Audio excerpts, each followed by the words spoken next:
Howdy people, I hope you're all safe and well. Welcome back to NCBHP, and today the video that I'm making, you've probably seen from the title, is how much does it cost at 21-year-old to own a Polo GTI. So I'll go through insurance, modifications, cost of the car, if you're buying the car outright, finance, and obviously maintaining the car. So stay tuned and we'll get into the video. Hope you enjoy. Please like and subscribe and we'll get into it. So then we'll start with the overall price of the car. So you're looking for a second hand, sort of like a 19 plate with about 10k miles. I think this one were about 17k from AMT in Leeds. The non-GTI Plus, you're looking at about 17 to 20k for a second hand one. For a GTI Plus, you're looking about 23 onwards. On the second hand market, brand new for a GTI Plus, you are looking at about 25k. So then if you're buying it outright, 17 grand, you can probably pick yourself one of these up. The non-GTI, absolutely standard. So then, financing the car, if you're looking at financing. So, things are going with the government and regulations at the minute. Finance companies are not wanting to sort of give a big chunk at the end of the PCP deal, so they're making it smaller. Therefore, your monthly payments are going to be increased. I got this car at the start of lockdown, so that sort of hadn't come into play at the time, so I got a pretty good deal on this. So I traded my old car in, I put about £3,000 in asset on that, it was just a Corsa, and then this comes out about 200 quid a month. If you are looking at financing people, it's just worth saying that please make sure you can afford to pay the finance and don't get stuck in it. You're not going to, you know, if times are uncertain at the minute, don't be putting all your money into a car if you can't afford it. If you've got a steady job, go for it, but just want to put a disclaimer out there. Don't watch this video and think, right, fucking hell, I want one of these, let's go and blow all my cash. Make sure you can afford it and make sure you can afford the insurance in a year's time, and think down the line as whether or not you are going to be able to afford the car in future. So then, insurance. It's just worth saying everyone's insurance is different. You know, everyone gets different quotes. It all depends on your no claims bonus and sort of how many years you've been driving. So I'm 21 years old, passed my test at 17. So therefore I've had an insurance policy since then. So I've got 3 years no claims, coming up to 4 years, and my insurance came out at £1,000. With add-ons, I think I added on about 150 quid in add-ons on top of that, so it came out about 1,100. So I use, you know, the typical compare websites, so get over there and get yourself a quote on there. It's just worth saying as well that with insurance, don't go off this video and think I can get mine for £1,000. Everyone's is different, so don't expect to go get £1,000 and then be disappointed if it comes out more expensive. Not every quote is the same. So then, modifications. Once you get one of these cars and you get modifying it, it becomes a bit addictive. So you've got to consider how much your insurance will go up when you declare your mods. So then, modifications on this car then. I've got a 100 quid spoiler there. I've got 34 quid wing mirror caps. I've got, what else have I got? Headlight eyebrows are about 30 quid and just a few interior mods that were pretty cheap. So, exhaust was probably the most expensive I've done today. It was about 700 quid. When you see things online though, if you are going to get them fitted, you've got to take into consideration labour.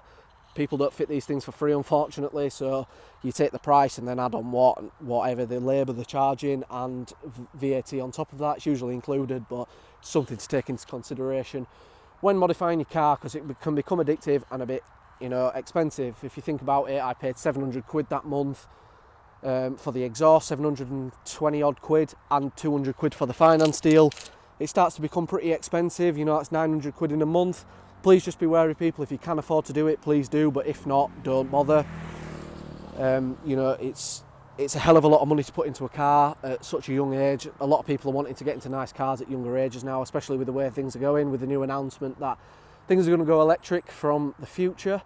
But please just bear in mind, you know, it is a big commitment and you can't get out of it once you're in it. So, worth saying as well, I do a PCP deal, so I've got a balloon payment at the end. HP, you're probably looking about 300 to 500 quid a month for this car with a small deposit down. So that basically means, if you don't know what HP finance is, you are paying the car off residually. So at the end, you own the car outright. So then, running costs, I fill this up about 1.5 times a week, if that makes sense to people. So I work quite far away from home, so I do 40 miles a day, putting quite a lot of mileage on the car. It's about 38 quid to fill up at a cheap fueling station. If you're going for like premium fuels, you're looking at a lot more. I use premium fuel on a weekend when I'm going for a nice little Sunday drive, but you know, day to day there's probably not much point, so I'm just pissing away money in fuel. So you're looking at about 38 quid to fill the car up. If you drive in eco mode, you're looking at about 5 days if you're putting a lot of mile on the car, which I do. If not, it's going to be pretty cheap for you to run if you're driving it sensibly. If not, you're probably going to go through a tank in 2 or 3 days. I've done that before on a weekend when I've been out and about. It does get pretty expensive regarding the fuel costs. So I hope you're like, I can't edit an adding total, unfortunately. I'm not that skilled. But please bear in mind, they are expensive things. You know, when you're looking online, I did it before I, got the car. I didn't have a job at the time. I knew I was going to get one, but, it was quite a big commitment to go into getting a car like this. Luckily, I've got a pretty stable job now, so things are looking forward for the channel and the car. But, when you're looking on Auto Trader and you're thinking, oh, 17 grand, fantastic, I'll have that. Then when you go further into the line, you've got to think of service costs, new tyres when you need them. They're, 150 quid for a decent set of tyres per tyre. Wheels, I'm looking at getting new alloys. You're looking at about 700 quid for just the alloy. You will then have to add tyres on top of that, which isn't ideal. It's not something I even considered at the start, that you would have to get new tyres, but of course you do. You're getting a new car, new set of alloys with bigger wheels. You're obviously going to have to pay more for bigger tyres.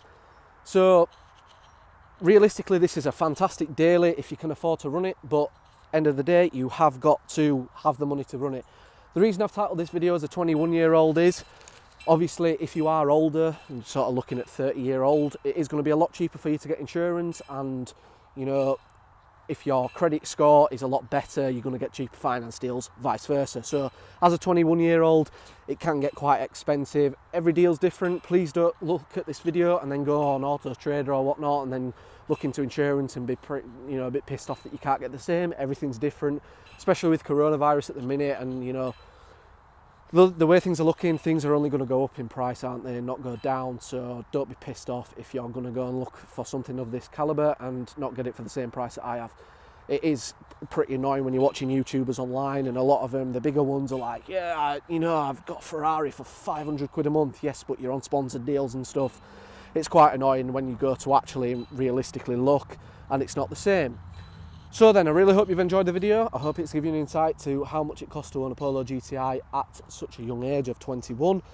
I know that that's quite mad. There's a lot of people that have a lot nicer cars than I do, but I'm pretty proud of owning this car at such a young age, and I absolutely love it. I love sort of where it's taking me. I'm meeting loads of new people. It's worth saying as well, there's so much more coming after lockdown. We're obviously in the second phase of lockdown now, so I know Marvy wants to come on with his GTI, and there's his mate, and who I've been speaking to as well, who has the Rubin Black GTI. He wants to come on as well, get Viraj on. I think he's going stage 2 pretty soon. So there's plenty more coming. So please like and subscribe. I hope you've enjoyed the video, and I'll catch you in the next.